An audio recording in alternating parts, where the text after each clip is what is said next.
Good day, everybody. We are doing our daily walk around.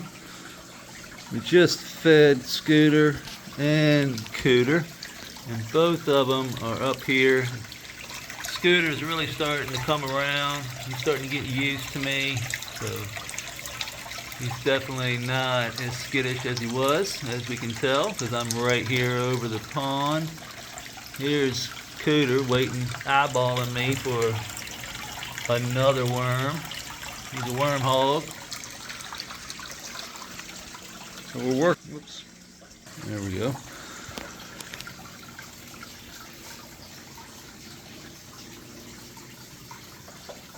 Oh, I know what I was going to say.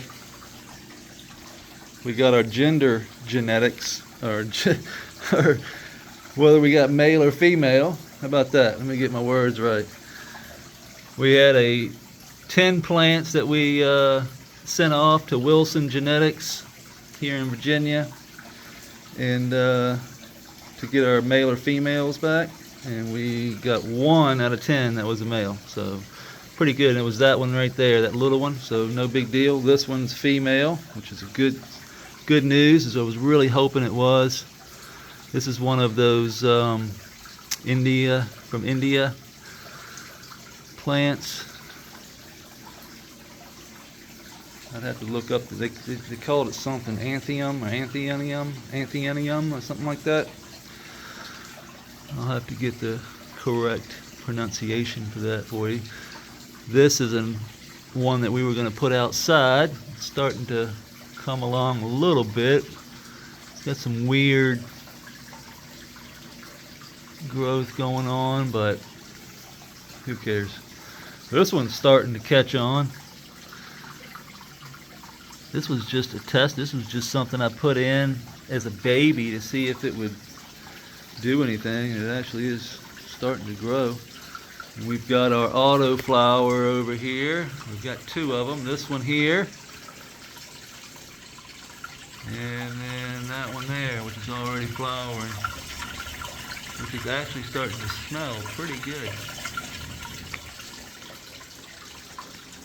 We have these 4 over here. These are the 4 that we don't know the genetic. We're going to be keeping an eye on these. These are regular. I did not send these 4 off just because, well, I had 10. He sent me 10 packs and I had 14 plants, so I had to choose, and I decided to go ahead and just let these go, and we'll just eyeball these when we go into flower. We'll cut the male out before they go to seed. These, on the other hand, all of these are female, and I was under the impression that they were regular phenotypes. I didn't think they were feminized, or I'm just that lucky. I'm not sure, but I'm gonna find out. This one we're gonna be cutting out because it's just gonna get overtaken by everything else. It's just not doing very well. It's not putting the growth on that we like. It's pretty, but it's just going to get overtaken. We're going to have to do a lot of super cropping. We might also get rid of this one because these 2 are the 2 smallest. These will just have to do some bending, aka super cropping is what everybody calls it. And what I'm going to do, since I'm going to take that one out over there, I'm just going to automatically just start bending this one over. So I like to just slowly, I'm not topping it, I'm just going to put all 4 fingers down and just slowly bend it over like that, and it will come back up. And then tomorrow I'll just bend it some more, and it will slowly go that way over the life of the plant. And by the time we get into flower, this thing will be leaning over this way, dangling the buds over the creek, and if we need to, we'll just prop them up. There won't be, a plant right here, so we'll have plenty of room to let that plant dangle over. We can put some props up over the creek if need be. We'll do the same with these 2 right here. We'll just kind of bend them over, and if we need a prop, we'll prop them up. It'll be that simple. Jasmine's really starting to come on back up.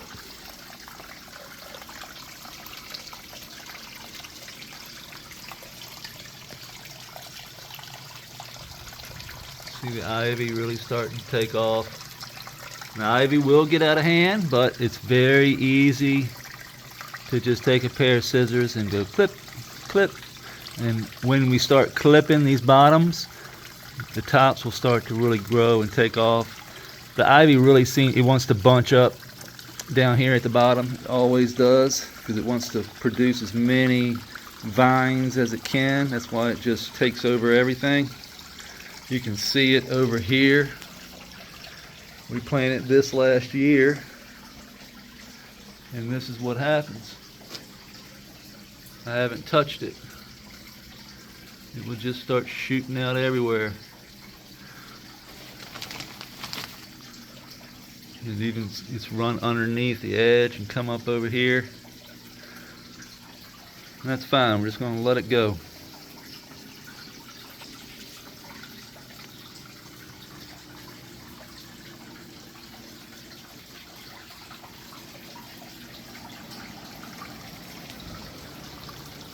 If you remember us cutting these off the other day, they're already just busting out. So we removed a lot of the vegetation from around the bottom because it was just overtaking everything. So what I do is just like that, chop it and drop it. It's that simple. I don't want to remove. I want to drop everything that grows up out of this bed. I'm going to chop and drop right back down. So as the plants pull those nutrients up, we're just going to chop, drop those nutrients back down on the ground, let the organisms run through them again, and drop those elements and nutrients right back down into the ground, let them be reprocessed by the biology, and they'll be available back to the plant. That's how this works. If humans aren't involved in removing everything, spraying different chemicals to try and combat things, nature will eventually take care of itself. All I have to do is manage, make sure that things don't get out of hand. Just little things, doing little things like just trimming things, chopping and dropping, doing some, different running my hand through the creek, just releasing some of that built up algae, removing some of this built up algae, pile it up in these little piles here, and then slugs and mites. This is just food for everything. So as we breed mites, the mites are food for the next stage up, and then that is the next stage up, and the next stage up. So we're trying to create food for all the different stages of the cycle. So everything needs food. So the spiders need the flies, and the flies need the mites, and the organic matter, and the decayed organic matter. The slugs need the algae. Snails need the algae. Everything eats algae. And algae really is a great food source for plants. If it wasn't, none of these plants would be growing next to the algae-rich water. You can see just how rich everything is. I mean, plant life just loves it.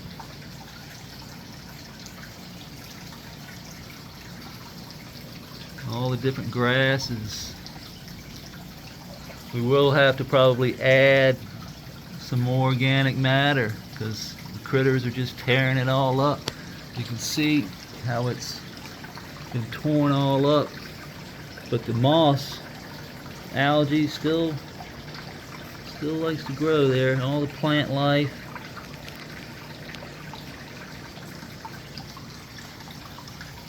See over here the same thing. Critters have just torn all that up, but the moss will just grow right back on top.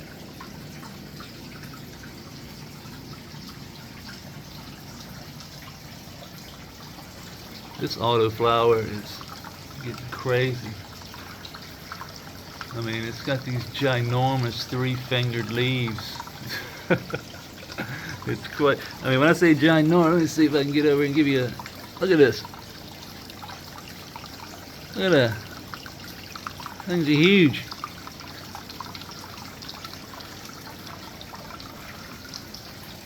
We'll see if it ever starts to flower. It's going to be pretty when it does start to flower.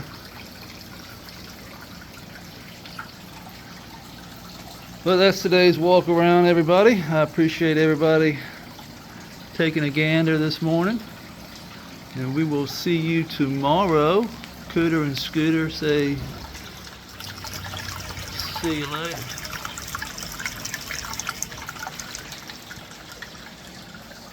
Have a great day.